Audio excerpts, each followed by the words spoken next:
কিনা এই চিন্তা করে অজু করে পেছন দিকে ঘুরে আস্তে আস্তে ওঠা শুরু করেন, মানে পুকুর ঘাট থেকে উপরের দিকে ওঠা শুরু করেন।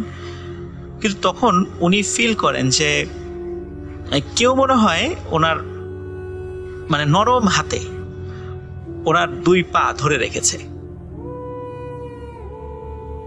এবং ওনার 2 পা অবশ হয়ে গেছে, উনি কিছুতেই উঠতে পারছেন না এরকম মনে হচ্ছে। ওই অবস্থা উনি পেছন দিকে ঘুরে তাকান কিন্তু ওর কিছুই দেখতে পান না, কিন্তু উনি ফিল করছিলেন ওনার কোনো নরম কোনো হাতটা যদিও বড় কিন্তু নরম কোনো হাত ওনার পা ধরে রেখেছে, কিন্তু খুব শক্ত করে ধরে নাই, মানে একটা মিডিয়াম ফোর্সে আর কি ধরে রেখেছে। উনি কষ্ট করে মানে উঠে পড়েন, ঘাট থেকে উপরে উঠে পড়েন এবং উঠে দ্রুত বাসায় চলে আসেন। বাসায় এসে ওনার স্ত্রীকে বলেন যে এই ঘটনা, আমি তো এই মানে ঘটনাটা কেবল এক্সপিরিয়েন্স হলো আমার। তখন ওর স্ত্রী বলেন যে আপনি দ্রুত শুয়ে পড়ুন, এখন তাহাজ্জুদের নামাজ পড়ার দরকার নেই, ফজরের নামাজের সময় আজান দিলে আমি আপনাকে ডেকে দিব, তখন ওটা ফজরের নামাজ পড়বেন, এখন আর তাহাজ্জুদের নামাজ পড়েন না, আপনি দ্রুত শুয়ে পড়েন, এখনই ঘুমিয়ে পড়ুন। তখন উনি ওনার স্ত্রীর কথা শুনে শুয়ে পড়েন। তখন স্ত্রীর ভাষ্য অনুযায়ী হঠাৎ করে রাতের বেলা এই ওনার শুয়ে পড়ার প্রায় 1 ঘন্টা পরে উনি ঘুমের মধ্যে গোংরাতে থাকেন। আমরা অনেক সময় যে বোবায় ধরা বলি, যেটা এরকম বোবায় ধরা বলতে যেটা বোঝায় আর কি, তো এরকম উনি গোংরাতে থাকেন আর কি। ওনার স্ত্রী ওনাকে ধাক্কা দিয়ে ওনার ঘুম ভাঙিয়ে দেন, বলে কি হয়েছে? উনি বলেন যে না কিছু হয় নাই, তো দুঃস্বপ্ন দেখেছি। উনি এটা বলছেন যে স্বপ্নে দেখলাম যে 2 জন বিশাল দেহী মানুষ আমাকে নিয়ে টানা হেঁচড়া করছে, মানে টানতে টানতে কোথাও যেন নিয়ে যাচ্ছে, আমি স্বপ্নের মধ্যে এটা দেখলাম। তখন স্ত্রী বলেন আপনি দুঃস্বপ্ন দেখেছেন, আপনি ঘুমিয়ে পড়ুন। উনি আবারও ঘুমিয়ে পড়েন। সকাল মানে ভোরের দিকে ফজরের আজানের দিকে যখন ওনার স্ত্রী ওনাকে ডাকতে যাচ্ছেন, ওনার গায়ে হাত দিয়ে দেখেন প্রচন্ড জ্বর ওনার শরীরে, প্রচন্ড জ্বর, প্রায় 104 এরকম জ্বর আর কি। তখন আসাদ ভাইয়ের আম্মা যিনি আর কি, তো উনি আবার আসাদ ভাইকে মানে ডেকে ওঠান যে তোমার আব্বুর এরকম জ্বর হয়েছে। তখন আসাদ ভাই আসেন, ওনার পাশে যে ঘর ছিল, ওনার যে শরীকরা ছিল এরকম জ্বরের কারণে তারাও আসেন, এসে দেখেন এই ভয়ঙ্কর জ্বর, মানে প্রচন্ড জ্বর। তো সবাই চিন্তা করেছেন নর্মাল জ্বর, কিন্তু যখন ওনার মানে আসাদ ভাইয়ের আম্মা ওনার স্ত্রী যখন বলেন আর কি যে রাতের বেলা তো এই ঘটনা ঘটেছে, তখন ওনারা চিন্তা করেন যেহেতু এটা স্বাভাবিক জ্বর না, তাহলে উনি ভয় পেয়েছেন।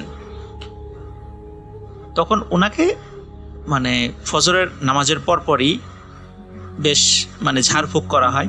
অনেকেই আসেন যারা ঝাড়ফুঁক জানেন, ঝাড়ফুঁক করা হয়, কিন্তু কিছুতে জ্বর সারছিল না।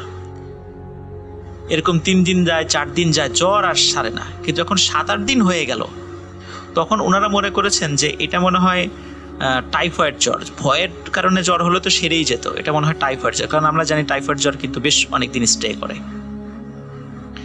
তো টাইফয়েড জ্বর মনে করে ওনাকে ডাক্তারের কাছে নিয়ে যাওয়া হয়, ডাক্তার টেস্ট করে, কিন্তু ওনার কোনো টাইফয়েড ধরা পড়ে না। উনি বেশ কিছু অ্যান্টিবায়োটিক খান, কিন্তু তারপরেও ওনার টাইফয়েড ধরা পড়ে না। তখন আসলে কি হলো এটা মানে কেউ কিছু বুঝতে পারছিলেন না। তখন যেটি হয় সেটা হচ্ছে যে এই আসাদ ভাইয়ের বাসায় বেশ আগে একজন শিক্ষক এসে ওনাদেরকে মানে পড়াতেন। বেসিক্যালি উনি যদিও জেনারেল মানে লাইনের শিক্ষক, বাংলা অঙ্ক ইংরেজি এগুলোই পড়াতেন ওনাদের বাসায় এসে ওনার ভাইদেরকে, কিন্তু উনি 5 ওয়াক্ত নামাজ পড়তেন এবং দেখলে মনে হতো উনি একজন খুব বড় মাপের একজন হুজুর। এবং উনি যেটি করতেন সেটি হচ্ছে যে উনি অনেক সময় এই তাবিজ কবজ এবং ঝাড়ফুঁক এটা উনি করতেন আর কি, ওই শিক্ষক। তখন আসাদ ভাই ওই শিক্ষকের কথা মনে পড়ে এবং ওনার কাছে যান যে এই ব্যাপার, আপনি একটু এসে আমার আব্বুকে দেখে যান এবং কি ঘটনা ঘটেছে সব কিছু বিস্তারিত বলেন তাকে। তো উনি আসেন, উনি আসার পরে মানে দিনের বেলাতেই সবার সামনে যেটি করেন সেটা ওনার ঘরের মধ্যে একটি তারকা চিহ্ন আঁকেন। শ্রোতা বন্ধুরা, আমরা অনেক সময় যে তারা আঁকি, আপনারা খেয়াল করবেন যে তারার কিন্তু শীর্ষ দেশ আমরা মানে 5টি শীর্ষ দেশ আঁকি একটি তারার। তো উনি যেটি করেন সেটি হলো এই তারার যে 5টি শীর্ষ দেশ, এই শীর্ষ দেশে 4টি শীর্ষ দেশে উনি ফুলের মতো মানে কিছু কয়েক টাইপের ফুল রাখেন ফুল রেখে একটি শীর্ষ দেশে, মানে একটি পা যেটা ফাঁকা ছিল ওখানে ওনার শাহাদাত আঙ্গুলি, শাহাদাত আমরা যেটাকে তর্জনী বলি আর কি, এই তর্জনী চেপে ধরে প্রথমে সালাম দেন, নিজেই সালাম দেন এবং কথা বলতে থাকেন। ওখানে অনেকেই উপস্থিত ছিল, সবাই সেটা মানে শুনছিল। কারো উপর পজেস হয়ে মানে করিয়ে যে কোনো কথা, বিষয়টা এমন নয়, সরাসরি কথা। উনি প্রথমে সালাম দেন এবং বলেন যে, খুব সম্মানের সাথে বলেন যে, তোমরা ওনাকে কেন আসর করেছ? তখন ওই পাশ থেকে বলছে যে আমরা তো ওনাকে কখনো আসর করি নাই এবং এখনো আমরা তো ওনার সাথেও নাই। তখন বলে যে তাহলে এই যে ওনার যে জ্বর, তারপরে ওনাকে তোমরা ভয় দেখাইলে কেন, আর এই জ্বর হয়েছে কেন? তখন ওই পাশ থেকে বলে যে আসলে উনি যেদিন আমাদের সাথে দেখা হয়, এই দিনটা, এই রাতটা ছিল হচ্ছে অমাবস্যার রাত। আমাদের আসলে কোনো ইচ্ছা ছিল না ওনাকে মানে কোনো ডিস্টার্ব করার, কিন্তু উনি আমাদের মানে চলার পথে চলে আসছেন, যার কারণে আমাদের আসলে সম্পূর্ণ অনিচ্ছাকৃতভাবেই ওনার সঙ্গে একটু ডিস্টার্ব হয়ে গিয়েছে এবং আমরা সত্যি একটু দুষ্টুমি করে ফেলেছি, কিন্তু আমরা তো ওনাকে কোনো ক্ষতিও করি নাই বা আমরা ওনাকে আসরও করি নাই এবং আমরা ওনাকে ধরেও রাখি নাই। তখন বলেছে তাহলে জ্বর আসলো কেন? বলে যে আসলে জ্বর আসছে কারণ মানুষ যখন কোনো জিনের দ্বারা কোনো কারণে প্রভাবিত হয়, তখন ভয় পেলে এই জ্বরটা একটু দীর্ঘস্থায়ী হয় এবং এটা সেরেও যায়। ওই জিনেরাই বলছে যে ওনার ভয়ের কোনো কারণ নাই, উনি সেরে যাবেন। তখন ওই ওস্তাদ বা শিক্ষক উনি বলছেন যে তোমরা এখানে কয়জন থাকো? তখন ওই জিনেরা বলছে আমরা 2 ভাই, আমরা এখানে থাকি। বলে তোমরা কি করো? বলে যে এইখানে যে কবরস্থান আছে, এই কবরস্থানের পাশ দিয়ে একটি রাস্তা গিয়েছে এবং আরেকটু সামনে গিয়ে একটা দোকান আছে। তো ওই দোকানটা আসলে আবুলের দোকান নামে পরিচিত। তো ওই দোকান বলে যে আমরা এই দোকানের এই রাস্তাটা আমরা একটা পাহারা দিই, এখানে রাতের বেলা আমরা পাইচারি করে আমরা পাহারা দিই। বলে তোমরা কিভাবে পাহারা দাও? বলে আমরা হাতে ল্যাম্প, আমরা যেটাকে কুপি বলি, বলে যে আমরা এই 2 ভাই 2টো কুপি নিয়ে পাহারা দিই। তখন বলে তোমরা কেন এখানে কেন পাহারা দাও? তখন বলে যে এটা আমরা প্রায় 400 বছর ধরে এটা আমরা পাহারা দিচ্ছি এবং আমাদের যিনি মুরব্বী উনি বলে দিয়েছেন যে এই রাস্তাটা যেন আমরা পাহারা দিই এবং আমরা কারো কোনো ক্ষতি করি না। তো ঠিক আছে, তাহলে বললো যে মানে তখন ওই শিক্ষক বলেন ঠিক আছে, তাহলে তোমরা ওনাকে ডিস্টার্ব করো না বা এখানকার কারো ওইভাবে কোনো ক্ষতি করো না। তখন ওরা বলেন ঠিক আছে, আমরা ওইভাবে কারো ক্ষতি করব না, কিন্তু আমাদের সামনে যদি কেউ পড়েই যায়, তখন আমরা যদি কিছু বলি সেটা যেন সবাই একটু মেনে নেয়, তাহলে আমরা খুশি। তখন বলেন আচ্ছা ঠিক আছে, আমরা মানুষদেরকে বলে দিব যদি তোমাদের সামনে কেউ কখনো পড়ে যায়, তোমরা যেটা বলবা সেটা যেন তারা শোনে। তো এই শর্তে তখন ওই 2 জনকেও ছেড়ে দেওয়া হয় এবং আস্তে আস্তে আসাদ ভাইয়ের আব্বা ভালোও হয়ে যান। তো ঘটনা আসলে কিন্তু মানে এটা আসাদ ভাইয়ের সাথে এই ঘটনাটা শেষ, কিন্তু ওই রাস্তার কয়েকটা ঘটনা মানে সেটা আমি আপনাদেরকে বলতে চাই। সেটা হচ্ছে যে ওই রাস্তায় কিন্তু এখনো হরহামেশা কিছু ঘটনা ঘটে। সেটা হচ্ছে যে অনেক সময় রাতের বেলা দেখা যায় ছোট্ট 2টো আলো, মানে এই মাথার থেকে ও মাথা মানে আলো আসা যাওয়া করছে। এটা অনেকে আলেয়ার আলো মনে করতে পারেন, একটু ওই এলাকার লোক জানে এটা আসলে আলো আর আলো না, সেটা হচ্ছে ওই কবরস্থানের পাশে, ওই পুকুরের পাশে, এই মানে বাঁশের এরিয়াটায় এখানে 2টা জিন থাকে, ইনারাই ওই যে আলো নিয়ে পায়চারি করেন, এটা ওখানকার লোকজন জানে। আর অনেক সময় ওদিক দিয়ে যদি কখনো কোনো লোক রাতের বেলা আসা যাওয়ার সময় কিছু কিছু ডিস্টার্ব ওনারা ফিল করেন, যেমন আমরা মাঝে মাঝে এই টাইপের গল্প শুনেছি যে বাঁশ ঝাড়ের পাশ দিয়ে আসার সময় কোনো বাঁশ মানে নুইয়ে থাকে, আবার উপরে উঠে যায়, এরকম কিছু ঘটনা তো ঘটে। এইটা ওই রাস্তার একটা সচরাচর ঘটনা, মানে নিত্য নৈমিত্তিক ঘটনা। এটা অনেকের সাথেই এই ঘটনাটা ওইখানে ঘটে। এবং আরও যেটা হয় সেটা হচ্ছে যে যদি কখনো দেখা যাচ্ছে যে কোনো লোক কোনো কারণে দেরি হয়ে গেছে, হাতে কোনো মাছ মাংস নিয়ে আসছে, তখন স্পেশালি মাছ নিয়ে আসলে তখন ওনারা মানুষের সুরতে এসে ওই মাছ দাবি করে। আমরা এই টাইপের গল্প কিন্তু এর আগে অনেক শুনেছি। ওনারা মানুষের এসে এসে মাছ দাবি করে, এবং তখন কিন্তু ওই মাছটা দিয়ে দিতে হয়। এটা যে সবসময় যে মাছ দেখলেই যে আসে তা না, হঠাৎ হঠাৎ এরকম হয়। এবং এই মানে এই ভয়ঙ্কর এই বিষয়টার সাথে ওই এলাকার লোক বেশ পরিচিত, তাদের কাছে বেশ অনেকটা এটা স্বাভাবিক হয়েছে। আমাদের কাছে শুনে হয়তো ভয় লাগছে, কিন্তু ওইখানে এই ঘটনাটা মানুষের কাছে অনেকটাই স্বাভাবিক। কিন্তু একবার একটা ঘটনা যেটা ঘটে সেটা হচ্ছে যে এক ব্যক্তি, ওনারা যেটা মানে আসাদ ভাইয়ের বর্ণনা অনুযায়ী সেটা হচ্ছে যে ঢাকা থেকে একটি লঞ্চ এটি ছাড়ে এবং ছেড়ে এসে প্রথমে ওই আশাশুনি উপজেলার কাছে একটা ঘাট আছে, এই ঘাটের কাছে আসে রাত 2:30টার দিকে। তখন ওখানে কিছু যাত্রী নামিয়ে দিয়ে আবার সেটি খুলনায় চলে যায়। তো একজন যাত্রী এরকম মানে উনি চাঁদপুর থেকে বেশ কয়েকটা ইলিশ মাছ কিনেছিল। যখন চাঁদপুরে ঘাটে দাঁড়িয়েছিল তখন উনি বেশ কয়েকটা ইলিশ মাছ কিনেছিল। তখন উনি যখন আসছিল তখন আবার যখন ওই রাত 2:30টার দিকে মানে আশাশুনির ওখানে যেই ঘাট আছে সেই ঘাটে নামিয়ে দেয়, উনি সেটা নিয়ে আসছিলেন আর কি। ওদিক দিয়ে আসার পথে উনি বিষয়টা অতটা জানতেন না যে এখানে এরকম ঘটনা হয়। তো ওনার কাছে মানুষের স্রোতে একজন এসে মাছ চেয়ে বসেন। এখন উনি বলছেন যে উনি আসলে বুঝতে পারেন নাই যে এটা আসলে কি। উনি বললেন যে আপনার মাছ খাওয়ার দরকার, আপনি আমার বাসায় আসেন, রান্না করে আমার পরিবারের সাথে আমি আপনাদেরকে খাওয়াবো, কিন্তু আমি তো অনেক কষ্ট করে মাছটা কিনে নিয়ে আসছি, এত দূর থেকে নিয়ে আসছি, আমি আপনাকে কেন দিব? তখন ওরা বলে যে তোমার কাছে তো 2টা মাছ, তাহলে একটা দিয়ে যাও। বলে যে না, আমি একটাও দিব না। তো ওদের সাথে একটু কথা কাটাকাটি হয়, সে মাছ নিয়ে আগাতে থাকে। আগাতে রাস্তার মানে মাটির রাস্তা, তো এক জায়গা বেশ কাদা ছিল, ওই দিন আবার বৃষ্টিও হয়েছিল, কাদা ছিল। তো ওখানে কাদার মধ্যে উনি যখন পা দিয়েছেন তখন উনি মানে ওই লোকটি ফিল করলেন যে উনি আস্তে আস্তে কাদার মধ্যে ডুবে যাচ্ছেন, মানে মনে হচ্ছে চোরা কাদায় পড়ে গেছেন, উনি ডুবে যাচ্ছেন। তখন ওই অবস্থায় উনি চিৎকার চেঁচামেচি শুরু করতে থাকেন। ওনার ওই চিৎকার মানে আশেপাশের লোকদের কাছে, মানে আশেপাশে অনেকে শুনতে পান যে কোনো লোক চিৎকার করছে। বেশ কিছু লোকজন হাতে টর্চ লাইট নিয়ে বের হয়ে আসেন। বের হয়ে আসার পর তখন ওই ব্যক্তিকে কোমর পর্যন্ত মানে মাটির নিচে মানে কাদার মধ্যে উনি ডুবে গেছেন, এই অবস্থায় এসে লোকজন পান। তখন ওনাকে ওখান থেকে টেনে তোলেন এবং ওনার যে 2টা ইলিশ মাছ ছিল, এই 2টা মাছ কিন্তু আর ওখানে পাওয়া যায়নি। তখন উনি সবাইকে বলেন যে এই ঘটনা। তখন ওখানকার লোকজন বলেন যে তোমার উচিত ছিল, যেহেতু 2টো মাছের মধ্যে অন্তত একটি মাছ চেয়েছিল, তোমার উচিত ছিল দিয়ে দেয়া, কারণ আমরা এই ঘটনাগুলোর সাথে মানে পরিচিত এখানে।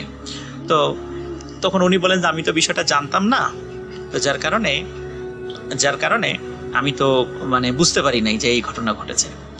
তো এটাই ছিল রাসেল ভাই এবং যারা শুনছেন, মানে এটা ছিল ঘটনা।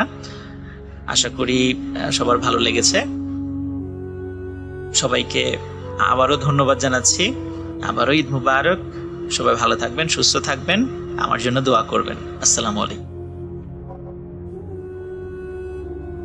Spirit, be here with me.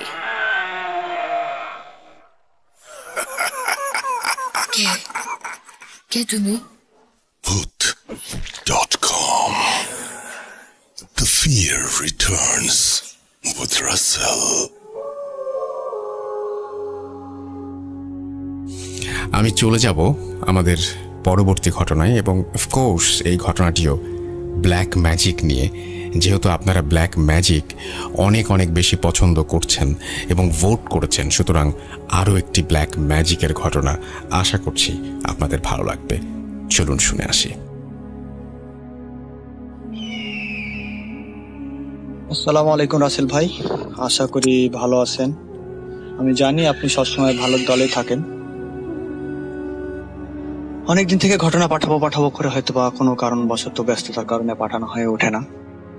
আর চিন্তা করলাম একটা ঘটনা লিখেই পাঠাই। লিখে না, আসলে ভয়েস ক্লিপ পাঠাই।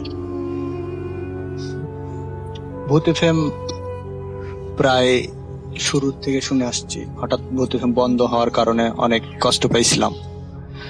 তারপর যখন আপনার Bhoot.com চালু হলো, ভাবলাম এবার একটা ঘটনা পাঠাই। আসলে আমার নাম রুমেল মাহমুদ। আমার বাসা রাজশাহী জেলার কুতাগাড়ি উপজেলার প্রত্যন্ত একদম গ্রাম অঞ্চলে, খুব অজপাড়া গ্রাম। এটা গোতাগাড়ি উপজেলার ঋষিকুল ইউনিয়নের মধ্যে পড়ে। আমার ঘটনাটা হচ্ছে প্যারানর্মাল অ্যাক্টিভিটি নিয়ে। আমার ঘটনাটি আমার নিজের এক্সপিরিয়েন্স না, এটা আমার এক বড় আব্বার মুখে শোনা। তিনি মারা গেছেন অনেকদিন আগে, আল্লাহ তাকে জান্নাতবাসী করুন। তিনি ছোট থেকে খুব উশৃঙ্খল টাইপের, মানে ডান পিটে টাইপের ছিল।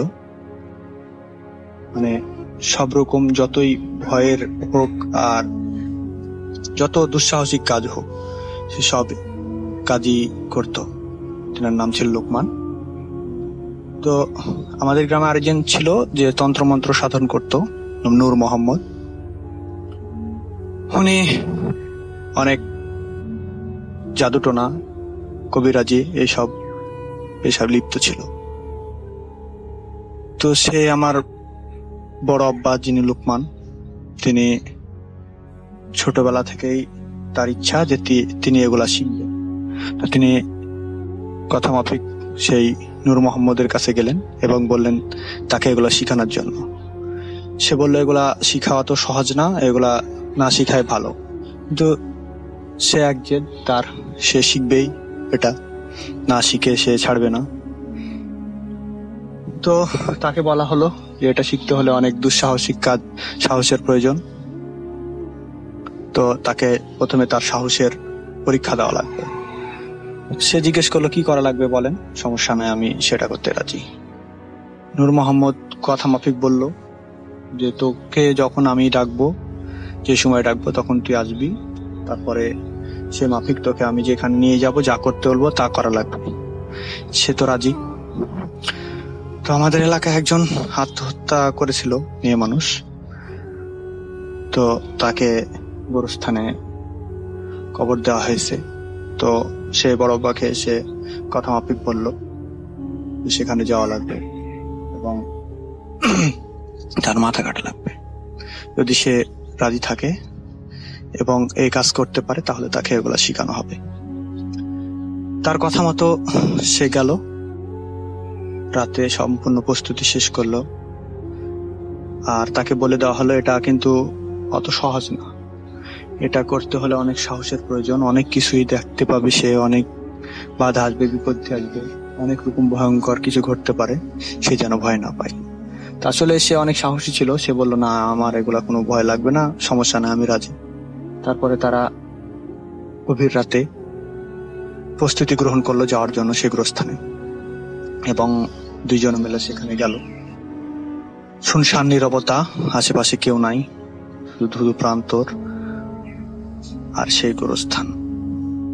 তারপরে তারা দুইজন খোঁড়া আরম্ভ করলো, শেষ পর্যন্ত খুঁড়লো। খোঁড়ার পরে কাফনটা তখন সরালো, দেখলো সে লাশটি চোখ ফুটে তাকিয়ে আছে এবং যে কবিরাজ ছিল নূর মোহাম্মদ, সে তার চুলটা ধরলো এবং এক কোবে সেই মাথাটা পার করে দিল এবং সে চিৎকার দিয়ে উঠল। উপরে থাকা আমার বড় আব্বা, সে অনেক ভয় পেয়েছে, অনেক রকম আওয়াজ এবং অনেক রকম সাউন্ড আসছিল চারিদিক থেকে, অনেক বাতাস শুরু হলো। তো ভয়ে অবস্থা খারাপ, সে সেখান থেকে এগুলা দেখার পরে সহ্য না করতে পারে দৌড় শুরু করলো। দৌড়াতে দৌড়াতে দৌড়াতে সে হঠাৎ একটা কিছুর সঙ্গে বাড়ি খেয়ে সেন্সলেস হয়ে পড়ল। তারপরের দিনে সকালবেলা মানে কৃষক জমিতে যাওয়ার সময় তাকে উদ্ধার করলো এবং তাকে জিজ্ঞেস করলো কি, কিন্তু সে কোনো কিছু বললো না। সে বলল যে না, এমনি সে ভয় পাইছে। তারপরে নূর মোহাম্মদ তাকে পরবর্তী সময় আমার বড় আব্বা সে নূর মোহাম্মদের কাছে গেল এবং জিজ্ঞেস করলো কি হয়েছিল সেদিন রাত্রে। তারপরে সে সেদিন বলল তুই যদি নাই পারতিস তাহলে গেলি কেন, তোর জন্য আমার অনেক সমস্যা হয়েছে, তোকে আর শিখাবো না এটা। সে বললো না, আমার আর শিখার প্রয়োজন নাই, এমনিতে আমি অনেক ভয় পাইছি। তারপর অনেক পানি পড়া, অনেক কিছু দেওয়ার পর সে সুস্থ হয় এবং এগুলা যে আর কোনোদিন করবে না সেই শপথ গ্রহণ করে। আর ঘটনা এখানে শেষ না, যে নূর মোহাম্মদ ছিল সে এগুলা মাসনা মানে মাথা এগুলা ওর বাসায় নিয়ে এসে মানে ইয়া করতো, এগুলা দিয়ে জাদুটোনা করতো। তার বাড়ির আশেপাশ দিয়ে গেলে সেগুলার আওয়াজ শুনতে পারতো মানুষ, রাত্রের বেলায় ভয় পাইতো, আর বাড়ির আশেপাশ দিয়ে অনেকজনে যাইতো না। লাস্ট বয়সে যখন সে মারা গেল নূর মোহাম্মদ, তখন মারা যাওয়ার পরে অনেকে দেখতো যে তার মাথা মানে ঘুরে বেড়ায় রাস্তা দিয়ে, হয়তোবা জঙ্গল টঙ্গল টাইপের এই রাস্তা দিয়ে ঘুরে বেড়ায়, গড় গড় করে ঘুরে বেড়ায় এবং ডাকে, শীষ কাটে। অনেকজনা ভয় পাইতো। তো এই বিষয়টা নিয়ে যখন গ্রামের প্রায় অনেকজনে ভয় পেয়ে আসছিল, তখন সবাই সিদ্ধান্ত নিল এটা কি করা যায়। আসলে উনি অনেকজনের মাথা কাটতো, অনেক খারাপ কাজ করতো, এই কারণে হয়তোবা এর এই পরিস্থিতি। সবাই মিলে সিদ্ধান্ত নিল একটা বুজুর্গ ব্যক্তিকে নিয়ে আসলো, তারপর তার কবরে একটা মিলাদের মতো দোয়া টোয়া করলো। তারপর থেকে আর এই ঘটনা অনেকে দেখে না, এখান থেকেই শেষ। তো আমার বড়পার মুখে ঘটনা শোনা, তিনি বলছেন যে আসলে এই কাজগুলা দেখে ভালো না, তিনি মারা গেছেন। তো রাসেল ভাই এই ছিল আমার ঘটনা, যদি ভালো লাগে তাহলে পড়ে শোনায়েন। তো শেষ vote.com দীর্ঘজীবী হোক এই কামনা করছি। আর যদি আমার এই অডিও ক্লিপটি সিলেক্ট হয় তো অবশ্যই জানায়েন। ভালো থাকবেন, আল্লাহ হাফেজ। Spirit, be here with me.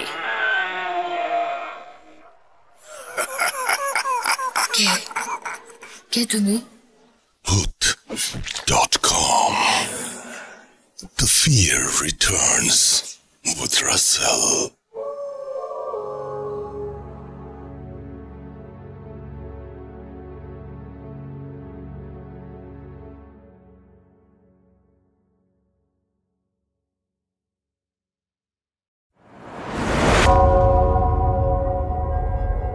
Spirit, be here with me.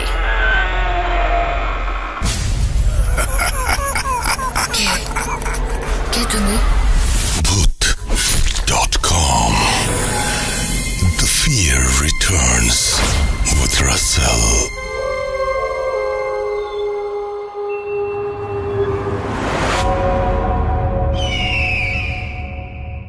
এই মুহূর্তে আমার কাছে একটি ঘটনা রয়েছে। সেই ঘটনাটি একটি ইমেইল, এবং সেই ইমেইলটি আমি পড়ে শোনাচ্ছি আপনাদের জন্য। আশা করছি যে ইমেইলটি আপনাদের অনেক বেশি ভালো লাগবে।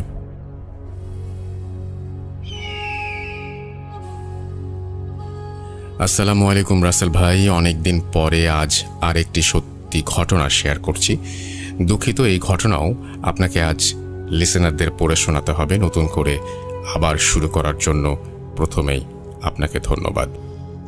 আমার নাম আজাহার, কানাডার অন্টারিও একটা ইউনিভার্সিটিতে পড়ছি। এর আগে আমার দুটো ঘটনা প্রচার করা হয়েছিল, তার জন্য আপনাকে ধন্যবাদ। পড়াশোনার ফাঁকে আগে আমি একটা ক্যান্ডি স্টোরে কাজ করতাম। সেখানেই আমার এক ফ্রেন্ডের কাছে শোনা ঘটনা, যার কাছ থেকে এই ঘটনাটি আমি শুনেছি। তার নাম হচ্ছে রবার্ট।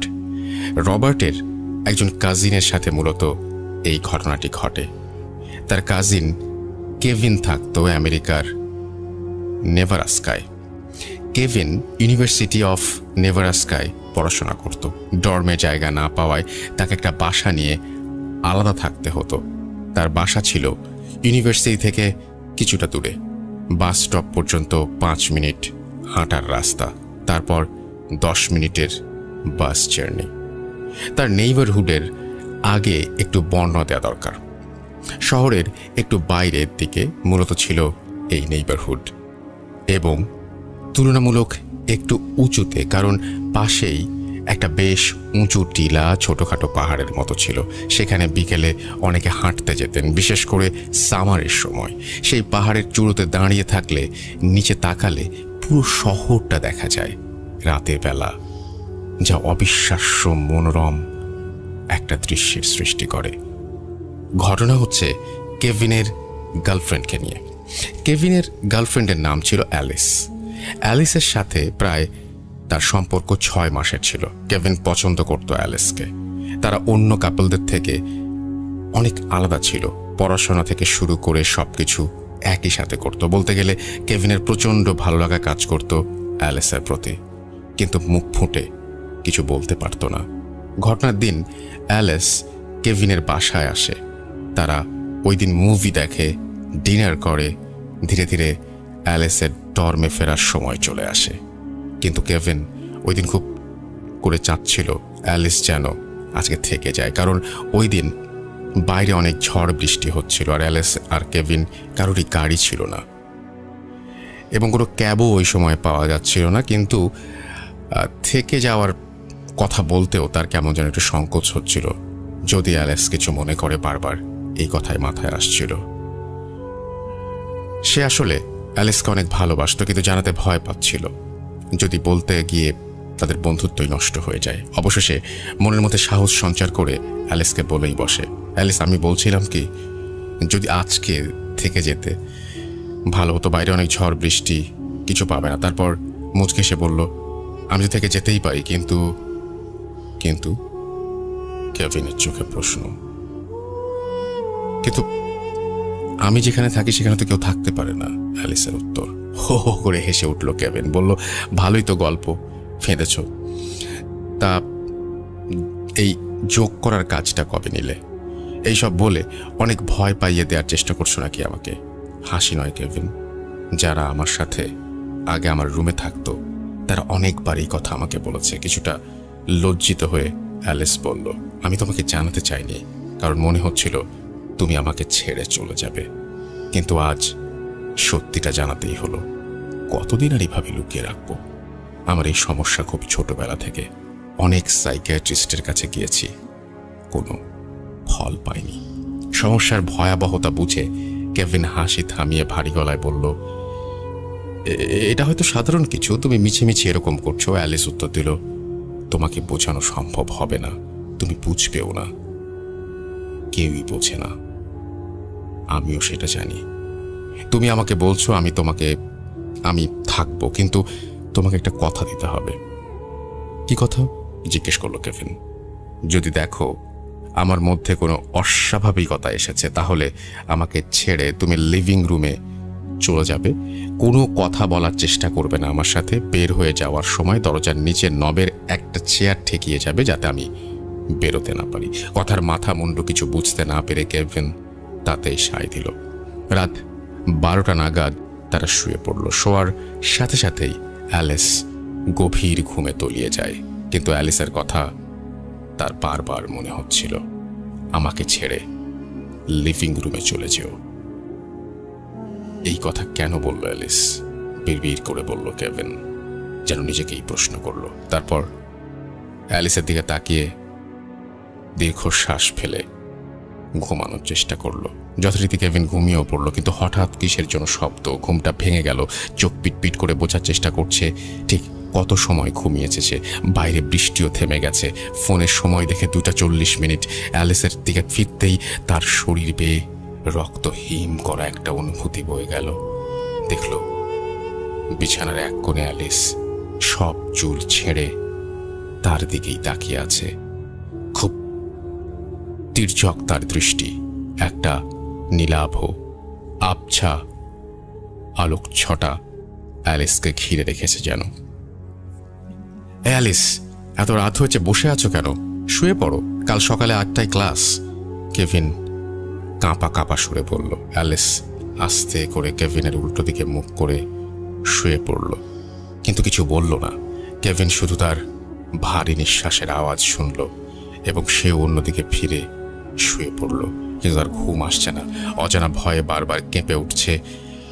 মনে হতে থাকলো অ্যালিসকে উঠিয়ে দেবে, ভালো মতো জিজ্ঞেস করবে কি হয়েছে, কিন্তু অ্যালিস বারণ করেছে বিধায় কিছুই করলো না। এই ভাবতে ভাবতে সোজা হয়ে শুতে সে যা দেখলো তা কেউ দেখতে চাইবে না।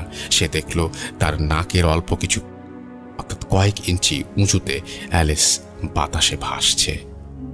কেভিনের দিকে মুখ করে ঠিক তার শরীরের ওপর। ভয়ে কেভিন পুরো অবশ হয়ে গেল।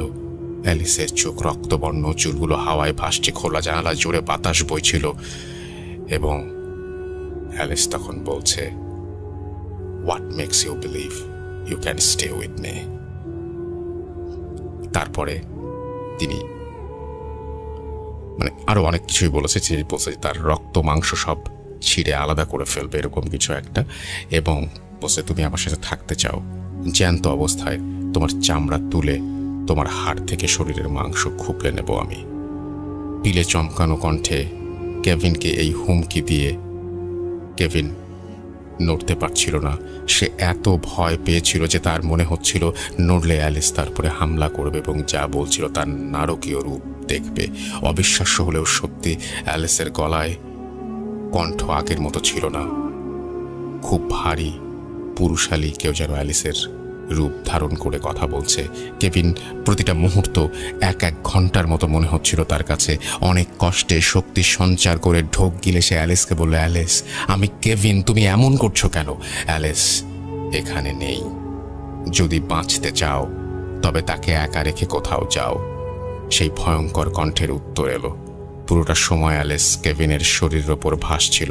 তখন কেভিন অ্যালিসের কথা বলা সেই কথাটি কেভিনের মনে পড়ে গেল, যদি দেখো আমার মধ্যে কোনো অস্বাভাবিকতা এসেছে তাহলে আমাকে ছেড়ে লিভিং রুমে চলে যাবে। তারপর অনেক সাহস শক্তি সঞ্চার করে অ্যালিসকে বা অ্যালিসের রূপ ধারণকারী সেই মানুষটিকে কাঁপা কাঁপা স্বরে বলল, ঠিক আছে অ্যালিস, আমি লিভিং রুমে যাচ্ছি, তুমি ঘুমিয়ে পড়ো। আমি অ্যালিস নই, গর্জে ওঠে সেই অবয়ব। কেভিন ধার্মিক ছিল না, বলা চলে একটু নাস্তিক ধরনেরই, একটু মানে অ্যাগনস্টিক যাকে বলে আর কি। কিন্তু অ্যালিসের এই রূপ দেখে সে ঈশ্বরকে ডাকতে শুরু করলো। মনে প্রাণে ঈশ্বরকে ডাকার কারণেই হয়তো বা ধীরে ধীরে অ্যালিস কেভিনের থেকে দূরে সরে যেতে লাগলো। রুমের একদম কোনায় গিয়ে সে মাটির ওপর দাঁড়িয়ে পড়ল। তারপর তার চোখ দুটো আংটার মতো জল জল করছিল। তারপর সে কেভিনকে দরজার দিকে আঙুল তুলে বেরিয়ে যাওয়ার ইঙ্গিত করলো। কোনো কথা না বলে কেভিন ধীরে ধীরে রুম থেকে বেরিয়ে যায়। তার একবার মনে হচ্ছে তাকে সে কি পালিয়ে যাবে, কিন্তু বন্ধুকে রেখে সে কোথায় যাবে, কার কাছে সাহায্য চাইবে? তাছাড়া তার মনে হচ্ছিল অ্যালিস তার কোনো ক্ষতি করবে না। সে লিভিং রুমের সোফায় জড়সড় হয়ে বসে সব চিন্তা করছিল আর মনে মনে ঈশ্বরকে ডাকছিল। তার বেডরুম থেকে অ্যালিসের ভারী গলার গগন বিদারী চিৎকার ভেসে আসছিল, আর সাথে জিনিসপত্র ভাঙার আওয়াজ। অ্যালিসের সাথে থাকতে চাইলে তোমাকে মরতে হবে, আর মরতেই হবে। নারকীয় কণ্ঠে অ্যালিস এই বলে চিৎকার করতে থাকে। ধীরে ধীরে সময় বয়ে যেতে থাকে। ভোর হওয়ার একটু আগে ভারী পায়ের আওয়াজ শুনতে পায় কেভিন। কেউ যেন খালি পায়ে প্রচণ্ড আক্রোশে মাটি ঠুকতে ঠুকতে এগিয়ে আসছে লিভিং রুমের দিকে। মর্মান্তিক পরিণতির কথা চিন্তা করে কেভিন ইতোমধ্যেই শিউরে উঠল। হেঁটে আসতে আসতেই ভারী কণ্ঠ অ্যালিস কেভিনকে বলতে থাকে, আংটিটা ড্রয়ারেই রেখেছ তুমি। অ্যালিসকে তো কাল প্রপোজ করবে ইচ্ছা ছিল তোমার, তাই না? এই বলে বিচ্ছিরি অট্টহাসিতে ফেটে পড়ে। এক পিশাচ ফাঁদে আটকে পড়া এক শিকারের সাথে মজা নিচ্ছে হত্যা করার আগে। অ্যালিসকে বিয়ে করতে চাও? শুনে রাখো, কালকের পর থেকে অ্যালিসের সাথে তুমি আর কোনো যোগাযোগ করবে না, করলে তোমার পরিণতি হবে ভয়ঙ্কর। এই বলে আবার হাওয়ায় ভাসতে থাকে। ভেসে ভেসে সিলিংয়ের কাছে চলে যায়। পিঠে ভর দিয়েই সিলিংয়ের একদিক থেকে অন্য দিকে যেতে থাকে। এটা দেখে শক্ত নার্ভের কেভিনও একসময় সেন্সলেস হয়ে যায়। তার জ্ঞান ফেরে পরের দিন সকালে। অ্যালিসই তার জ্ঞান ফেরায়। একটু ধাতস্থ হয়ে সে অ্যালিসকে রাতের সব ঘটনা খুলে বলে। অ্যালিস কোনো উত্তর না দিয়ে সব শুনে চুপ করে থাকে। সেদিন বিকেলেই অ্যালিস কেভিনের সাথে তার সব সম্পর্ক ছিন্ন করে। কেভিন তাকে আটকানোর অনেক চেষ্টা করেও পারেনি। চেষ্টা আমিও কম করিনি। কেভিন, এই অসহ্য বিভীষিকা কেউ কেন নিজের ইচ্ছায় বয়ে বেড়াবে? অ্যালিসের উত্তর। এই বলে সে কেভিনের জীবন থেকে সম্পূর্ণ হারিয়ে যায়। অনেক খোঁজ করেও তার কোনো সন্ধান পায়নি কেভিন। আর একদিন হঠাৎ কেভিনের মনে পড়ে অ্যালিস পজেস থাকা অবস্থায় বলে যাওয়া একটি কথা, আংটিটা ড্রয়ারেই রেখেছ তুমি। অ্যালিসকে তো কাল প্রপোজ করবে, তাই না? সত্যিই সেদিন, যেদিন অ্যালিস তাকে ছেড়ে চলে যাবে, সেদিনই সে ঠিক করেছিল অ্যালিসকে প্রপোজ করবে, সারা জীবন সঙ্গী করার জন্য। এই কথা কেউ জানত না, এমনকি তার বেস্ট ফ্রেন্ডও না। অ্যালেসকে সারপ্রাইজ দেওয়ার ছিল তার উদ্দেশ্য। কেভিন ঠিক করে রেখেছিল সেদিন সন্ধ্যায় পাহাড়ের চূড়ায় উঠে সে অ্যালেসকে প্রস্তাব দেবে, কিন্তু সেটা নিয়ে চিন্তা করাও বৃথা। অ্যালেস আগে থেকে কিভাবে জানলো? আসলে কি তার সাথে অশরীরী কেউ ছিল যে অ্যালেসের সাথে অন্য কাউকে সহ্যই করতে পারে না, নাকি এটা শুধুই একটা মানসিক রোগ? আশা করি লিসেনাররা এর উত্তর দিবেন। ঘটনাটি আমাদের কাছে একটু অদ্ভুত লাগবে, কারণ ঘটনাটি অন্য একটা দেশের একটা মানে সিচুয়েশন এটা, এবং অন্য একটা দেশের কনটেক্সটে লেখা। সো বুঝতেই পারছেন যে আমাদের কালচারের সাথে অনেকটাই মেলে না ব্যাপারটা। কিন্তু আপনি খালি আমি এই ঘটনাটা পড়েছি একটা কারণেই, সেটা হচ্ছে অনেক সময় দ্বন্দ্ব থাকে না আমাদের মনে হয় যে না এটা আসলে মানসিক সমস্যা, অনেকে বলেন যে না এটা আসলে উনি পোজেসড। আমার একটা কোয়েশ্চেন থাকবে, এই ঘটনাটার ভালো মন্দ কোনো কিছু বিচারে করবেন না, এটা আমার রিকোয়েস্ট। ঘটনাটা শুনুন। এটা আমাদের দেশে হলে হয়তো অন্যভাবে হতো। এটা হয়তো হতো আপনার বন্ধুর সাথে বা আপনার প্রিয় মানুষটির সাথে, যাকে আপনিও হয়তো প্রপোজ করতে চান, তার সাথে হয়তো অন্য কোনো একটা পরিস্থিতিতে আপনার এই ঘটনাটা ঘটতো। হয়তো আপনার বন্ধু বা আপনার কাছের কারোর সাথে এরকম ঘটতে পারে যে তিনি এরকম একটা অস্বাভাবিক আচরণ করছেন। কি মনে হয়, এটা কি মানসিক সমস্যা, নাকি এই সমস্যা আসলেই ব্যাখ্যাতীত, অলৌকিক? Bhoot.com. The fear returns with Russell.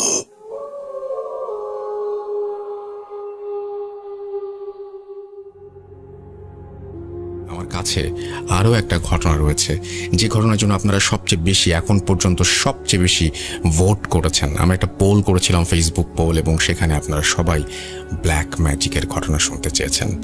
এখন শুনবো সেই ব্ল্যাক ম্যাজিকেরই ঘটনা। চলুন শুনে আসি।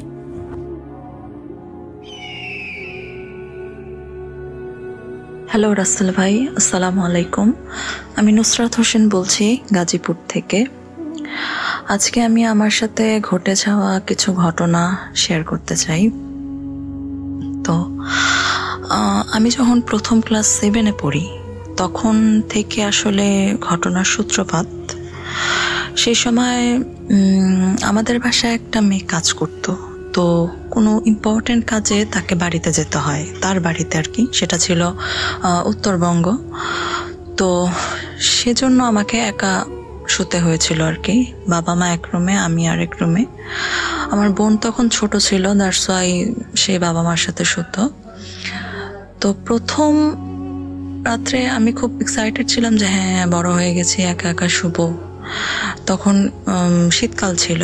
তো আমি রুমের দরজা বন্ধ করে সুন্দর শুতে গেলাম, লাইট অফ। তো একটা আমাদের রুমে, সেই রুমে আমার রুমে আলনা ছিল একটা। তো আলনার এক কিনারায় একটা সাদা শার্ট, বাবার একটা সাদা শার্ট, এখনো মনে আছে, ফুল হাতা ঝুলানো ছিল। তো আমি কিছুক্ষণ, সবাই একটা জিনিস খেয়াল করবেন যে অন্ধকারে সাদা জিনিস বেশি দেখা যায়, ভিজিবল হয় বেশি। তো একটা সময় আমি অনেকক্ষণ ধরে তাকে একটা জিনিস লক্ষ্য করলাম যে সাদা শার্টের একটা স্লিপ, সেটা আমার দিকে পয়েন্ট করা, এবং ওটার দিকে কতক্ষণ তাকিয়ে আমি মানে আমার আউট অফ মাইন্ড, আমি যেটা কিভাবে সম্ভব, আমি তখন ছোট ছিলাম, তখন অত কিছু ভাবি নাই, জাস্ট লেপ মুড়ি দিয়ে কিছু সূরা বলতে বলতে ঘুমিয়ে গেছি। সকালবেলা এটা আমার মাথায়ও ছিল না, এবং এটা কি ছিল মনে করলাম মানে কোনো কিছু একটা হবে, হয়তো এটাকে অতটা গুরুত্ব দেইনি। বাট মেইন ঘটনা শুরু হয় যখন আমি আমার গ্র্যাজুয়েশন ফার্স্ট ইয়ারে, তখন থেকে মেইন ঘটনার সূত্রপাত। সেই সময় আমি আমার বোনের সাথে থাকতাম আমার রুমে। তো একদিন শুয়ে আছি, মশারি টানানো ছিল। তো প্রথম রাত্রে দেখলাম যে আমার পায়ে কেউ টোকা দিল, এবং সাথে সাথে আমার ঘুম ভেঙে গেল।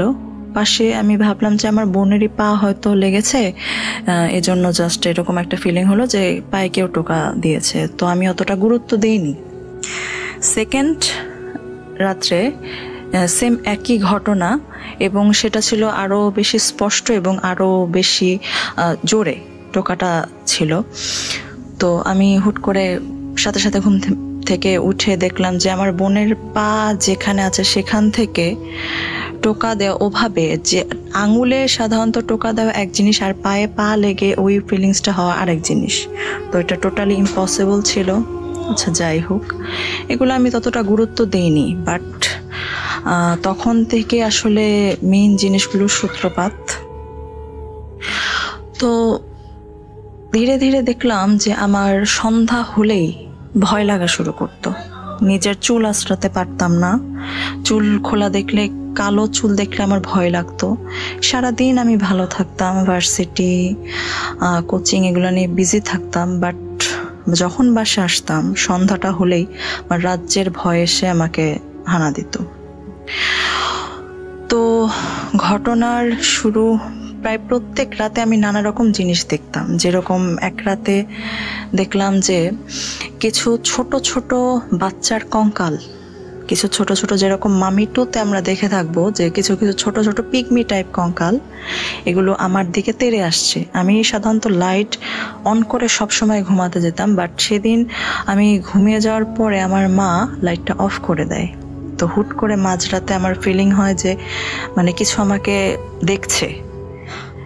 তো এক কোণা থেকে দেখলাম অসংখ্য ছোট ছোট এরকম কঙ্কাল আমার দিকে হানা দিচ্ছে, আমাকে ভয় দেখাচ্ছে। আমি যখন এগুলো দেখতাম, আমার একটা প্লাস পয়েন্ট ছিল, তখনই চোখটা বন্ধ করে আমি আয়াতুল কুরসি পড়া শুরু করতাম এবং দেখলাম যে আয়াতুল কুরসি পড়ার সাথে সাথে সেগুলো ভয় পাচ্ছে, বাট এগুলো এরকম না পিছিয়ে যাচ্ছে, আমাকে অ্যাটাক করার জন্য একবার আসছে আবার পিছিয়ে যাচ্ছে। তো আমি সাহস করে উঠে লাইটটা অন করি, দেখি কিছুই নেই। আরেক রাতে দেখলাম যে সেদিন ওই রাত্রে ওই মাসটা রমজান মাস ছিল। তো আমি ঘুমিয়েছিলাম আমার বোন পাশে। দেখলাম যে আমার ড্রেসিং টেবিলের উপর একজন লোক বসে আছে, আরেকজন লোক আমার দরজার পাশে হেলান দিয়ে দাঁড়িয়ে আছে। যে লোকটা ড্রেসিং টেবিলে বসা সে খুবই হাট্টাকাট্টা, স্বাস্থ্যবান, হেলদি ছিল, এবং যে দরজার পাশে কিনারায় হেলান দিয়ে সে একবারে জাস্ট লাইক মানে এরকম শুকনা, এরকম অ্যানারক্সিক মানুষ সাধারণত হয় না, এরকম শুকনো একবারে পাটকাঠির মতো সে দাঁড়িয়েছিল। দুইজনেই ঝলমলে পোশাক পরা এবং দাঁড়িয়ে দুইজনেই আমার দিকে দৃষ্টি করা। ওদের দুইজনের মুখ বোঝা যাচ্ছে না। আমি দেখে যখন এগুলো দেখতাম আমি কোনো কিছু বলতে পারতাম না, মুখ দিয়ে আমার কথা বের হতো না, আমার সারা শরীর ঠান্ডা হয়ে যেত, বোবায় ধরা টাইপ এরকম একটা ফিলিংস আমার হতো। আমি যে কাউকে পাশে শুয়ে থাকা অবস্থায় কাউকে যে ডাকবো সেই শক্তিটাও আমার থাকতো না। আমি চোখ বন্ধ করে আল্লাহর নাম নিতাম, আয়াতুল কুরসি পড়লাম, দেখলাম যে আস্তে আস্তে ছোট হতে হতে এগুলো জাস্ট ভ্যানিশড হয়ে গেল। বাসায় অনেকবার জানানোর পরেও আমার বাবা মা কোনো গুরুত্ব দিত না। তো এটা আমার কাছে খুব উইয়ার্ড লাগতো। কেন? এটা কি শুধুই প্যারানর্মাল কিছু, নাকি এর পেছনে আরো অন্য কোনো রিজন আছে? তো মাঝখানে একটা কথা বলে রাখা ভালো, আমার যিনি হাজব্যান্ড এখন, তার সাথে আমার দেখা হয় স্কুল লাইফে। সো স্বাভাবিক একটা 9-10-এর মেয়ে যখন কোনো রিলেশনে জড়িয়ে পড়ে, ওটা অবশ্যই তার প্যারেন্টস ভালো চোখে দেখবে না। সো তার থেকে, আমার হাজব্যান্ডের থেকে আমাকে আলাদা করার জন্য আমি শুনেছিলাম ক্লাস 10-এ থাকতে আমার বাবা তাবিজ করেছিল আমাকে, এবং সেটা ছিল, আমার বাবা এখানে বলে রাখা ভালো, সবসময় 5 ওয়াক্ত নামাজ পড়তো। তিনি একজন, আমার বাবা মা দুইজনই সরকারি কর্মকর্তা। তো সেই সুবাদে আমরা কোয়ার্টারে থাকতাম। তো আমাদের বিল্ডিংয়ের এক বিল্ডিং পরেই ছিল কবরস্থান। আমি শুনেছি যে, ওদেরকে আমি সরাসরি বলতে শুনেছি যে আমার বাবা 2 কবরের মাঝখানে তাবিজ পুঁতে দিয়েছিল আমাকে আমার হাজব্যান্ডের কাছ থেকে আলাদা করার জন্য। এবং এখানে মজার বিষয় হচ্ছে সেটা কাজও করেছিল। আমরা সেপারেটেড ছিলাম about 1 year। With god grace আমরা আবার রিইউনাইটেড হয়েছিলাম বলতে হবে অ্যাকচুয়ালি, যখন আমরা কলেজে পড়ি। তো এটার কার্যকারিতা ছিল অ্যাকচুয়ালি 1 বছরের মতো। পরে আমি জানি না কিভাবে আবার যোগাযোগ হয় বা সব কিছু ঠিকঠাক হয়ে যায়, আলহামদুলিল্লাহ। তো এরপরে আমি যে ঘটনাগুলো ফেস করছিলাম, তার কিছুদিন আগে আমার ছোট মামার বিয়ে হয়েছিল এবং সেই বিয়েতে আবার এটা জানাজানি হয় যে আমার হাজব্যান্ডের সাথে আমার সম্পর্ক কন্টিনিউ হচ্ছে। সো তারা ভেতরে ভেতরে অনেক কিছু প্ল্যান করে এবং এগুলার ফলাফল হচ্ছে আমি যেগুলো ফেস করছি তা। তো এরকম অনেক ঘটনায় ঘটতে শুরু করলো আমার সাথে। আমি এটার জন্য কি পরিমাণ ফিজিক্যাল এবং মেন্টাল পেইনের মধ্যে দিয়ে গিয়েছি সেটা যার উপর তাবিজ কবজ করা হয়েছে সে ছাড়া অন্য কেউ বলতে পারবে না। অন্যজনের কাছে মনে হতে পারে এটা খুবই একটা মামুলি বিষয়, বাট না, আমি গ্যারান্টি দিতে পারি যে কুফরি কালাম যে একটা মানুষের লাইফকে কতটা হেল্প করে দিতে পারে তা আমি বলতে পারবো, গ্যারান্টি দিতে পারবো। আমার তখন ভার্সিটিতে যেতে হতো গাজীপুর টু বনানী, আমি হোস্টেলে থাকতাম না, তো এভরি সিঙ্গেল ডে আমাকে ট্রাভেল করতে হতো। 6টার সময় আমার ট্রেন ধরতে হতো, আবার আস্তে আস্তে আমার রাত 8টা। এরপরে আমি সারা রাত ঘুমাতাম না, এমনও গিয়েছে 1 সপ্তাহ 2 সপ্তাহ আমি না ঘুমিয়ে কাটিয়েছি। ভয়ে আমার ঘুম আসতো না এবং চোখ বন্ধ করলে আমার মনে হতো আমার রুমে there's someone, কেউ হাঁটছে, কেউ কথা বলছে, এরকম মনে হতো। সারাক্ষণ সন্ধ্যা হলেই মনে হতো আমার পিছনে কেউ আছে, এরকম মনে হতো। তো একদিন দুপুরবেলা আমার মা আর আমার বোন বাজারে গিয়ে যাবে, তো সেই সময় আমার প্রচণ্ড ঘুমের মধ্যে ছিলাম। তো তারা আমাকে জাস্ট ইনফর্ম করলো যে আমরা বাজারে যাচ্ছি, তুমি দরজাটা লাগিয়ে দাও। তো আমি দরজাটা ঘুমের মধ্যে লাগিয়ে দিয়ে শুলাম। তো কিছুক্ষণ পর হঠাৎ করে উঠে দেখি আমার রুমে হাজার হাজার লোকের শব্দ, মনে হচ্ছে রুম ভর্তি মানুষ এবং হাজার হাজার ঝিঝি পোকা ডাকার শব্দ। তো আমি এগুলো দেখে আমি অজ্ঞান হয়ে গিয়ে, আমি কাউকে দেখছিলাম না, এগুলো শুনে আমি জাস্ট অজ্ঞান হয়ে গিয়েছিলাম নাকি আমার কি হলো আমি বলতে পারবো না, আমি জাস্ট গভীর ঘুমে তলিয়ে গেলাম। এরপরে আমার ঘুম ভাঙলো কলিং বেলের শব্দে। আমার মা আসলো, বোন আসলো। তাদেরকে আমরা যতই বলতাম তারা আমার কথায় কোনো পাত্তা দিত না, গুরুত্ব দিত না, যেগুলো তোমার মনের ভুল।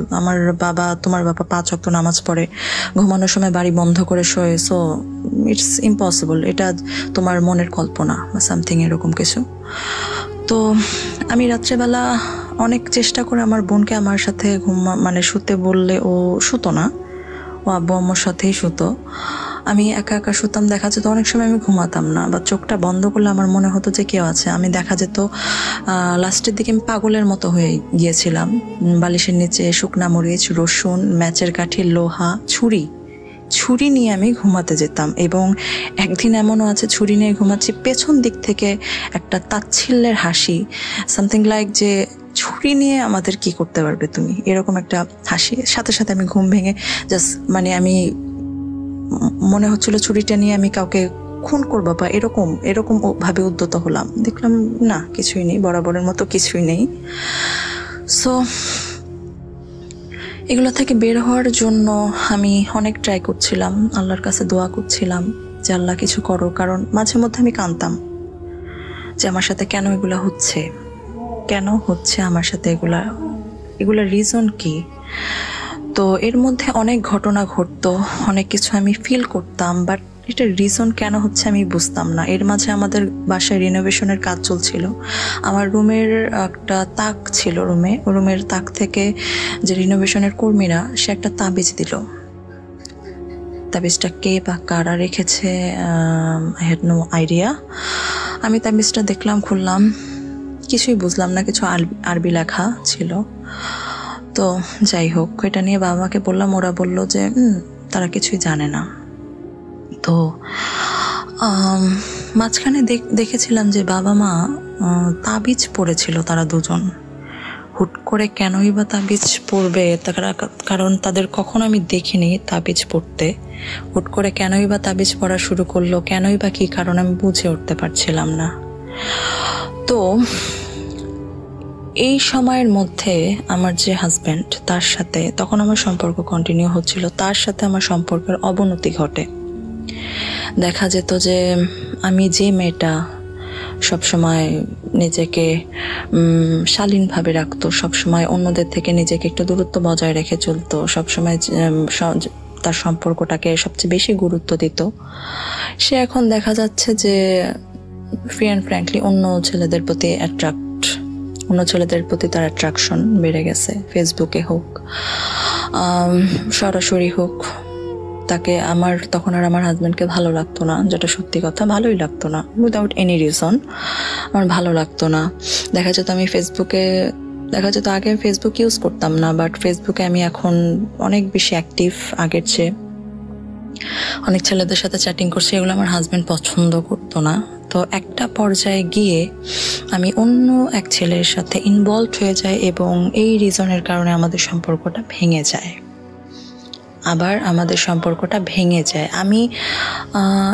আমি আমার পাস্ট হিস্ট্রি থেকে আমি মনে করতাম যে বাবা মা হয়তো আবার কিছু করেছে, বাট আমার তেমন কিছুই ছিল না, যে হ্যাঁ আচ্ছা হয়েছে, ঠিক আছে, এটা ন্যাচারালি হতেই পারতো, যা হয়েছে ভালোই হয়েছে, আমি প্রেজেন্ট যে ছেলে তার সাথে সুখে থাকবো, যা গিয়েছে আমার তখন তার প্রতি কোনো ফিলিংসই ছিল না।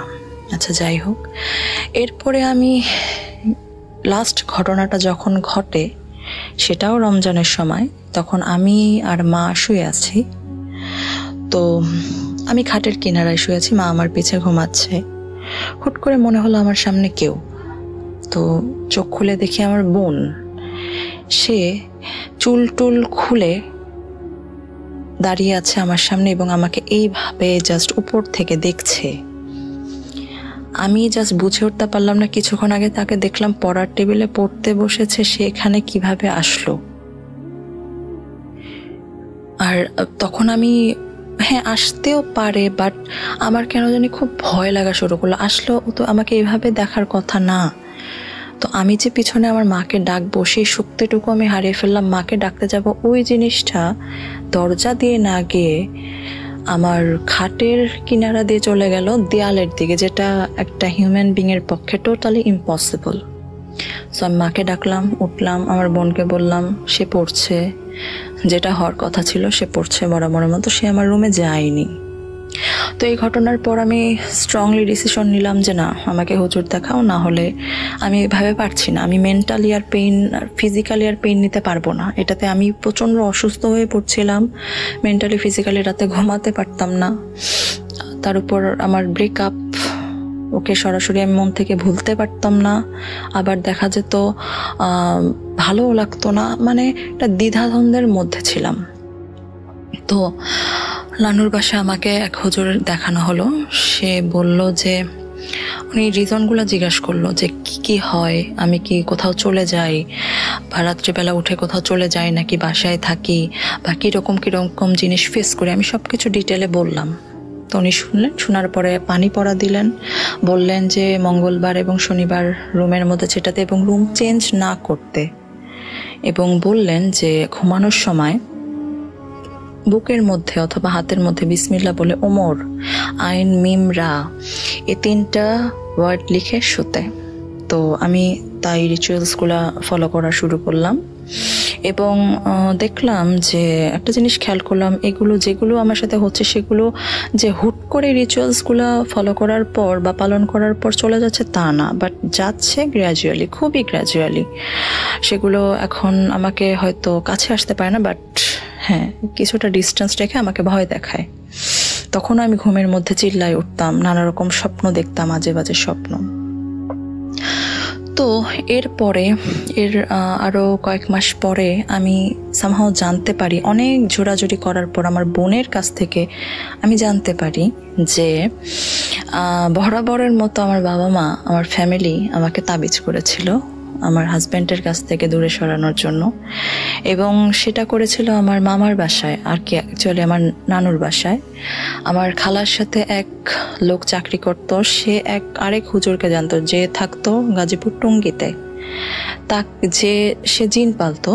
সো তাকে ডেকে আনা হয়েছিল। প্রথমবার তারা নিজ দায়িত্বে তাবিজ কবজ করেছিল, এটা স্টে করেছিল, বাট এবার ওরা কোনো রিস্ক নেয়নি, সরাসরি জিনের মাধ্যমে কাজটা করেছিল। এবং নানু বাসায় সেটা 2টা জিন নামানো হয়েছিল। আমার মামা সেখানে উপস্থিত ছিল, আমার খালাতো ভাই ছিল, আর কে ছিল আমার মনে নেই, আমি জানি না। সমস্ত ঘর অন্ধকার করে দেওয়া হয়েছিল। আমার মামিকে তার শ্বশুরবাড়ি পাঠিয়ে দেওয়া হয়েছিল, কারণ নিউলি ম্যারিড, তো অবশ্যই চাইবে না সেগুলো ফেস করতে। তো জিন আসে, 2টো জিন ছিল, যাদেরকে আমি আগে বলেছিলাম, 2জনকে আমি দেখেছিলাম আমার ড্রেসিং টেবিলের উপরে বসা, তারাই ছিল। তো তাদের ভাষ্য মতে তারা বলল যে দুটো জিন ছিল মুসা আলাইহিস সালামের যুগের, এবং তারা তাদের কথায় কাজ করেছিল তাদের মতো, এবং যেটা ফলো তারা পেয়েছিল। বাট তারা তাদের কাজ করে যাওয়ার পরও আমার সঙ্গ ছাড়েনি। মাঝখানে এখানে বলে রাখা ভালো, আমি একটা স্বপ্ন দেখেছিলাম যেটা টোটালি বাস্তবের মতো। এরকম স্বপ্ন আমি প্রায় দেখতাম যে একটা ছেলে সে আমাকে ধরে, জাস্ট আমরা যেরকম নিউলি ম্যারিড কাপলরা একজন আরেকজনকে ধরে ছবি তোলে স্টুডিওতে, সামথিং লাইক দ্যাট, এরকম আমি স্বপ্ন দেখতাম। তো ওরা ওদের কাজ করে যাওয়ার পরও আমাকে ছেড়ে যেতে চায়নি। তো এই জন্যই আমি নানা রকম উইয়ার্ড এসব জিনিস দেখতাম, ফেস করতাম। তো এরপরে আস্তে আস্তে এগুলো চলে যে যায় না, এখানে একটা জিনিস বলে রাখা ভালো, আমি যতটুকু জানি বা আমি আমার লাইফ থেকে যতটুকু ফিল করেছি যে যেখানে ব্ল্যাক ম্যাজিক করা হয় সেই জায়গাটা পজেসড হয়ে যায় এবং সেখান থেকে সহজে জিনিসগুলো যেতে চায় না। হ্যাঁ যায়, বাট আবার ওটা ফিরে আসে।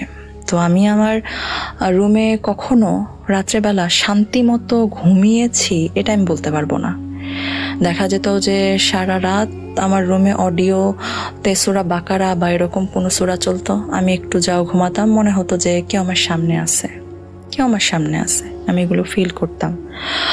তো যাই হোক, এখন আমি আমার হাজব্যান্ডের বাসায়, কারণ আল্লাহ যা ইচ্ছা করে তা হাজার কুফরি কালাম, হাজার তাবিজ কবজ দিয়েও তা করা সম্ভব না।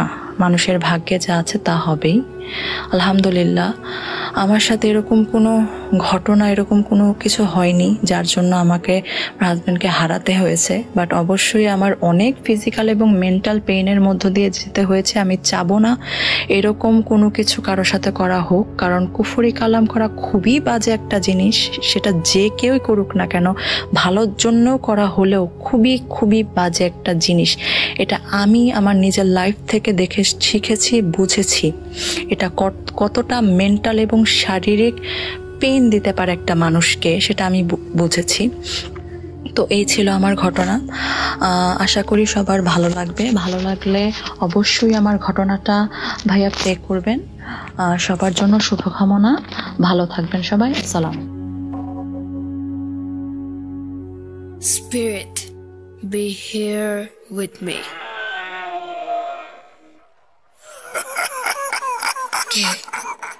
Get to me. Put.com. The fear returns with Russell.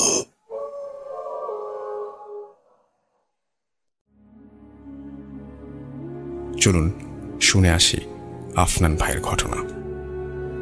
আপনাদেরকে যে স্টোরিটা আমি শেয়ার করতে চাচ্ছি এই মুহূর্তে, সেটা হচ্ছে এটি সাতক্ষীরা জেলার আশাশুনি থানার প্রত্যন্ত অঞ্চলের একটি গ্রামের ঘটনা।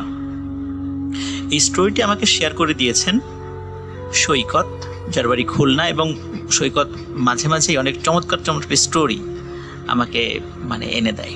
এর জন্য সৈকতকে ধন্যবাদ। ঘটনাটি বেসিক্যালি যিনি বলেছেন ওনার নাম হচ্ছে আসাদ ভাই, এবং যার সঙ্গে ঘটেছে সেটা হচ্ছে আসাদ ভাইয়ের বাবা। ঘটনাটির সময় ছিল 2012 সালে। আসাদ ভাইয়ের যে বাড়ি, গ্রামের বাড়ি, সেটা সম্পর্কে একটু বলে নেই। সেটা হচ্ছে যে ওনার বাড়িটা যেই জায়গাটাতে, সেই জায়গাটা বিশাল এরিয়া নিয়ে ওনার বাসা। তো বাসার ওনাদের যে থাকার যে ঘরগুলো আছে, সেই ঘরগুলোর পাশে আবার একটি বড় পুকুরও আছে। পুকুরের পাশে বিশাল বাঁশ ঝাড় আছে। আবার ওই বাঁশঝাড়ের পাশাপাশি দুটো কবরস্থান আছে। একটি হচ্ছে ওনাদের পারিবারিক কবরস্থান, আর একটা হচ্ছে ওনারা একটা সাধারণ মানুষের জন্য একটি কবরস্থান বড় করে দান করেছিলেন, সেটা সেই কবরস্থান। এরকম দুটি কবরস্থান ওনাদের বাসার পাশেই আছে আর কি। ওনাদের বাসার পাশে যে পুকুরটা রয়েছে, ওই পুকুরের পাশে যেই বিশাল বাঁশঝাড় আছে, বাঁশঝাড়ের পাশে পাশের এই দুটো কবরস্থান আছে। একদিন এই আসাদ ভাইয়ের আব্বা যিনি, উনি যেটি করেন সেটা হচ্ছে যে উনি প্রায় প্রতিদিনই চেষ্টা করেন তাহাজ্জুদের নামাজ পড়ার জন্য। উনি তাহাজ্জুদের নামাজ পড়ার জন্য উনি ওঠেন, কোনোদিন দেখা যাচ্ছে যে বাসার কাছে যে কলটি রয়েছে সেই কলেই উনি অজু করেন, আবার কখনো দেখা যাচ্ছে যে পুকুর আছে, পুকুরে উনি অজু করতে চান। একদিন উনি রাত্রে আসলে অতটা ঘুমান নাই। নর্মালি উনি ঘুম থেকে আবার উঠে রাত 2টা-2:30টার দিকে উঠে অজু করে তখন উনি তাহাজ্জুদের নামাজ পড়েন। ওই দিন বিভিন্ন পারিবারিক কারণে ওনার স্ত্রীর সাথে কথা বলতে বলতে দেরি হয়ে যায়, তখন রাত বেজে যায় প্রায় 1টা কি 1:30টা। তখন উনি চিন্তা করেন যেহেতু 1টা-1:30টা বেজে গেছে, এখন যদি শুয়ে পড়ি তাহলে তাহাজ্জুদের নামাজের জন্য তো উঠতে পারবো না, তো একটা কাজ করি, একবারে অজু করে আসি, অজু করে তাহাজ্জুদের নামাজটা পড়েই শুয়ে পড়ি। তখন এই চিন্তা করলে ওনার স্ত্রীকে বলেন যে এখন আমি আজকে আর কলে অজু করবো না, যাই একটু পুকুরের পানিতে আজকে অজু করে আসি। ওই দিনটি আবার ছিল আমাবস্যা, ওই দিনটি না মানে রাত আর কি, এই রাতটি ছিল আমাবস্যার রাত। এটা অবশ্য ওনার অতটা মনে ছিল না। উনি যখন মানে বাসার একদম কাছেই তো পুকুর, উনি যখন বের হয়েছেন একদম ঘুটঘুটে অন্ধকার, তখন ওনার মনে হচ্ছিল যে একটু বাতি নিয়ে আসলে ভালো হতো। আর তখন উনি বুঝতে পারলেন যে আসলে আজকে অমাবস্যা। এই অমাবস্যার কথা চিন্তা করেও উনি আসলে ওরকম কোনো ভয় কখনো পানও নাই, উনি এরকম ওনার সাথে কোনো প্যারানর্মাল বিষয় ঘটতে পারে ওটা উনি চিন্তাও করেননি। উনি যেটি করেন সেটি হচ্ছে যে পুকুরে উনি নামতে যাবেন, পুকুরের ঘাটে, ওই পুকুর ঘাটের পাশেই আরেকটি ওয়াশরুম ছিল। দেখা যাচ্ছে যে ওই ওনাদের বাড়িতে গৃহস্থ বাড়ি, তো অনেক সময় দেখা যাচ্ছে যে অনেক কামলারা ওনার কাজে আসেন, তাদের জন্য বাড়ির বাইরে আলাদা একটা ওয়াশরুম বানানো ছিল। তো উনি হঠাৎ করে খেয়াল করেন যে ওই ওয়াশরুমের দরজাটা ধপাস করে খুলে গেল এবং কালো ছায়ার মতো কি যেন বের হয়ে এসে একদম ঝাঁপ দিয়ে পুকুরের পানিতে পড়ে গেল। উনি এই জিনিসটা দেখে আসলে বেশ ভয় পান। ভয় পেলেও উনি চিন্তা করেন যে এত রাত্রেবেলা বের হয়েছি, ছোটখাটো জিনিস যে দেখবো এটা স্বাভাবিক। তো উনি এই চিন্তা করেন এবং উনি আয়াতুল কুরসি পরে শরীরে ফু দেন এবং উনি আবারও পুকুরের ঘাটে নেমে যান, নেমে পানিতে অজু করা শুরু করেন। তো উনি যখন অজু করছিলেন তখন অদ্ভুত একটা ব্যাপার উনি ফিল করছিলেন, সেটা হচ্ছে যে উনি যখন পানিতে হাত ডুবাচ্ছিলেন অজু করার জন্য, ওনার মনে হচ্ছিল যে ওনার হাতের সাথে কোনো একটি হাত ছোঁয়া লাগছে, মানুষের মতো হাত বা অন্য কিছু। তো উনি ফার্স্টে মনে করেছিলেন যে কোনো মাছ হবে হয়তো বা, কারণ অনেক সময় আমরা পুকুরে নামলে আমাদের পায়ের নিচে মাছ পড়ে যায় বা পায়ের সাথে মাছের বাড়ি খায়, এরকম কিন্তু হয়ই। যারা পুকুরে নেমেছেন আপনারা জানেন, এই এক্সপিরিয়েন্স মোটামুটি অনেকেরই আছে, পুকুরে নামলে মাছের সঙ্গে শরীরে টাচ লাগে। তো উনি ফার্স্টে মনে করেছিলেন যে ওনার হাতের সঙ্গে মাছের ছোঁয়া লাগছে, কিন্তু উনি কিছুক্ষণের মধ্যে আবিষ্কার করলেন যে না, এটা তো আসলে মাছের মতো মনে হচ্ছে না, মনে হচ্ছে কোনো মানুষের নরম হাত বা এই টাইপের কিছু। উনি যাই হোক, উনি তারপরও চিন্তা করেন মাছই হবে আর কি।